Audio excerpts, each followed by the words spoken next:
Bonjour, je m'appelle Héritier Bilaka, je suis artiste peintre, artiste visuel. Je peins professionnellement depuis plus de 13 ans.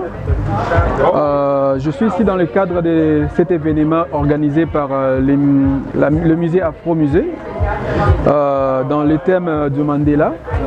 Alors l'œuvre que je suis en train de travailler, ça va dans ce cadre-là justement sur la célébration de Mandela, mais je n'ai pas voulu justement être dans la peinture de l'image de Mandela en tant que personne, mais j'ai voulu plus aller dans le sens de ma manière à moi, mon interprétation à moi de ces idées, de ce que je comprends du combat de Mandela. Alors ce tableau ici exprime justement la liberté. On peut ressentir justement la liberté. La femme ici, c'est le continent africain. L'Afrique, c'est une femme qui a été excusez-moi, martyrisée, violée, et puis qui continue d'avancer avec ses traumatismes sans que nécessairement personne n'ait prête attention à elle. Et elle essaie de s'envoler justement pour se débarrasser de tous ces problèmes-là. Donc elle va vers sa liberté justement. Et c'est unique justement qui est en tendance rouge, qui exprime toutes ses souffrances, toutes ses peines, qui veut se débarrasser de ça. Elle veut se débarrasser de ça. Et les oiseaux renforcent cette idée justement de la liberté de l'envol. Donc elle va vers sa liberté, elle va vers la lumière.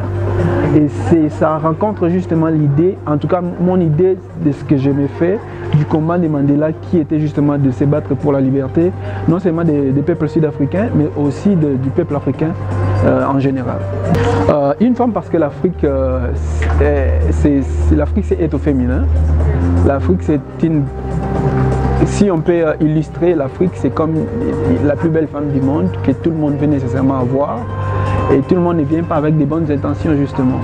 Il y a de ceux qui veulent la violer, ils les font déjà d'ailleurs, parce que l'Afrique porte en elle des cicatrices liées depuis l'esclavage, la colonisation et les post-colonisation, ça continue justement.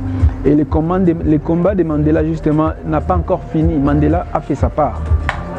Et nous qui restons, l'héritage que nous devons garder de Mandela, c'est justement de continuer ce combat-là. Donc l'Afrique est encore justement dans le combat de son ascension vers sa liberté. Le choix de la femme, ça va dans le sens du genre féminin de l'Afrique, qui veut justement aller dans le sens de sa liberté.